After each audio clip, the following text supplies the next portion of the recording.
Assalamualaikum warahmatullahi wabarakatuh. Selamat pagi, siang, sore, malam, teman-teman praktikan petrologi tahun 2021 semuanya.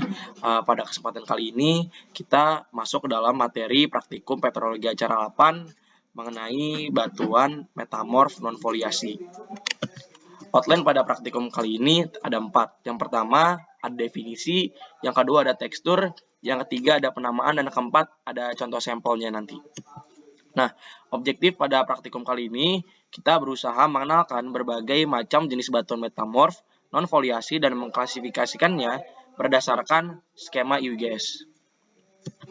Nah, apa sih definisi dari batuan metamorf itu sendiri? Batuan metamorf adalah batuan yang terbentuk dari hasil metamorfosa dari batuan yang telah ada sebelumnya yang ditunjukkan dengan adanya perubahan komposisi mineral, tekstur, struktur batuan yang terjadi pada fase padat atau solid state akibat adanya perubahan temperatur, tekanan, dan kondisi kimia tertentu menurut Elhouse dan Brett tahun 1982. Dan batuan metamorf non-foliasi sendiri merupakan batuan metamorf yang tidak menunjukkan adanya mineral yang tersejajarkan ataupun struktur pleti atau lembaran. Jadi bedanya metamorf foliasi dan non-foliasi adalah hanya di bagian persejajaran mineralnya.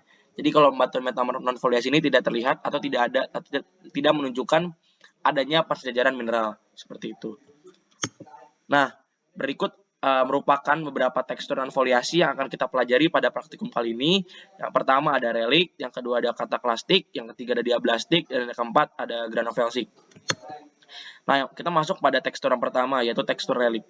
Dan tekstur relik adalah tekstur batuan asal atau protolit yang masih terlihat pada batuan metamorf.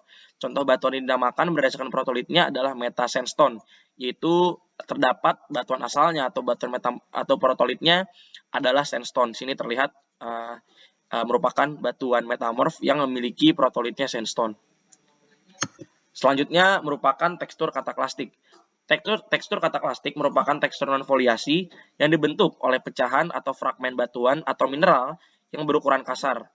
Selain itu, penampakannya seperti breksi. Jadi, untuk tekstur kataklastik ini cenderung kasar atau coarse grain, dan dia terdapat pecahan-pecahan atau fragmen batuan atau mineral juga.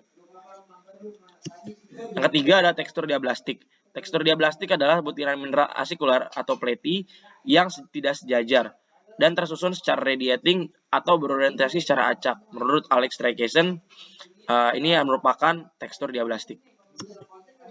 Lalu tekstur yang keempat ada tekstur granofelsik. Tekstur granoblast adalah tekstur equilibrium khas yang terbentuk pada batuan metamorf ketika butiran saling menyesuaikan batasnya dalam keadaan padat untuk mencapai kesetimbangan tekstur. Tekstur granoblastik merupakan ciri khas dari batuan kuarsit dan juga marmer.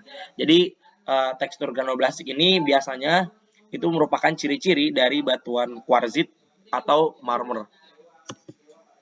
Berikut terdapat alur penamaan untuk batuan metamorf non-foliasi. Pertama ada langkah penamaan batuan metamorf, yaitu penjelasan mengenai langkah untuk penamaan batuan metamorf foliasi dan non-foliasi. Langkah kedua merupakan tabel batuan metamorf spesifik. Jadi untuk batuan metamorf non-foliasi ini kita menggunakan tabel batuan metamorf yang spesifik. Tabel nama batuan metamorf spesifik berdasarkan aspek mineralogi, tekstur, dan ciri khasnya. Jadi teman-teman nanti menggunakan tabel metamorf spesifiknya. Lalu ketiga, kita akan mempelajari contoh deskripsi yang akan dijelaskan selanjutnya. Mungkin sekian untuk penjelasan saya.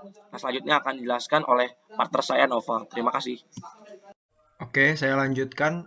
Untuk langkah penamaannya sama seperti pada batuan metamorf foliasi di pertemuan sebelumnya, sebagaimana udah dijelaskan juga oleh Salman pada video yang menjelaskan khusus untuk penamaan. Di batuan metamorf non-foliasi ini kita juga menggunakan skema IUGS yang sama, tabel yang sama, langkah yang sama. Ini dari step 1 sampai step 4 yang sudah dijelaskan. Untuk tabel batuan metamorf spesifiknya pun juga sama. Nanti kalian trial and error aja hasil dari mineralogi yang udah diamati sama teksturnya itu dia bersesuaian atau enggak. Kayak gitu. Terus kita masuk ke contoh deskripsi sampel. Di sini sebelah kiri kita punya sampel batu warnanya hitam keabuan. Terus kalau kita lihat ini teksturnya ini kita lihat granofelsik. Jadi kalau misalkan kita balik ke penjelasan granofelsik, Nah, dia tuh lihat tekstur ketika butiran itu saling menyesuaikan batasnya dalam keadaan padat untuk mencapai kesetimbangan tekstur. Artinya dia ini sebenarnya batuan metamorf non foliasi yang butirannya itu dia coarse grain sebenarnya. Kalau yang granules ini. Terus untuk strukturnya kita strip aja, dan komposisi mineralnya ini kalau misalkan kalian lihat ada warna yang berwarna abu-abu dan warna hitam. Dulu, bentar. Nah, kalau yang hitam-hitam ini, titik-titik hitamnya ini saya identifikasinya sebagai biotit, dan yang warna abu-abunya itu kuarsa dengan proporsi yang setimbang, sama-sama 50%. Nah, ini kalau misalkan kita lihat dari nama batuannya, kalau mengikuti step yang ini, tadi kan protolit name-nya kan dia nggak ada ya, nggak appropriate. Terus kita masuk ke step 2 di poin 1, apakah batunya consist of model mineral yang 75%, kan nggak ada, tadi 50-50 komposisinya. Terus untuk poin yang kedua di step 2 kita suruh pakai table specific. Nah, ini penamaan batuan sampel ini kita pakai tabel spesifik yang Hornfels, karena tadi mineraloginya kita dapat biotit dan kuarsa. Dia itu bisa apa aja variabel, generally to fine grain. Artinya dia grainnya itu fine grain ya. Ini kan kita lihat nih di sebelah sini di sampelnya. Kalau secara kasat mata hand specimen dia kurang kelihatan gitu. Jadi fine grain enhanced specimen. Buat teksturnya tadi kan kita punya granules. Apakah sesuai nih kalau misalkan kita lihat di tabelnya, di kolom teksturnya dia hornfels itu dia granules on the microscopic scale. Fine grain juga, homogen, terus breaking long curve fractures. Jadi cocok nih untuk nama sampel batuan ini kita kasih nama hornfels. Ini tadi. Nah, untuk contoh yang kedua, ini di sampel sebelah kiri kita lihat warnanya putih keabuan dengan teksturnya sama, granules juga. Dia itu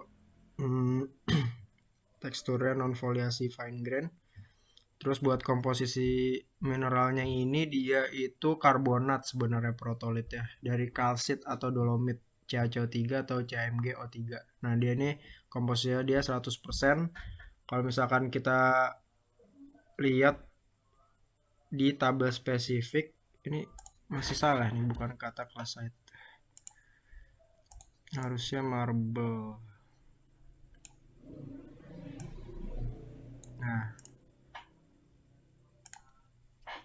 Nah, dia itu menurut IUJS skemanya tadi mengikuti step 1 bukan, step kedua di poin 2 menggunakan tabel spesifik. Dia itu marble karena mineraloginya itu didominasi oleh karbonat 50% ke atas. Nah, ini tuh kalsit dan dolomit ini, kalsit atau dolomit dia merupakan mineral karbonat. Dia di atas 50% kan dari 100%.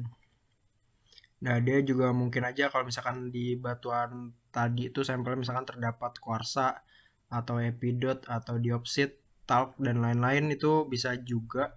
Tapi yang menjadi kuncinya itu dia di atas 50% karbonat itu, dia itu batuan marble. Nah, ini kalau misalkan kita lihat cocok nggak nih teksturnya, dia usually granufelsic but maybe layered. Jadi bisa aja dia granufelsic tapi ada lapisan-lapisannya gitu, ada layernya. Tapi kalau nggak ada pun juga nggak apa-apa. Di sampel yang ini kita punya sedikit nih, mungkin ada layer-layernya nih yang warna hitam.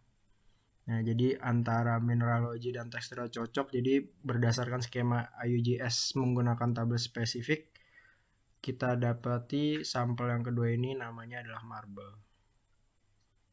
Ya, ini referensi yang digunakan. Sekian dari kami. Assalamualaikum warahmatullahi wabarakatuh.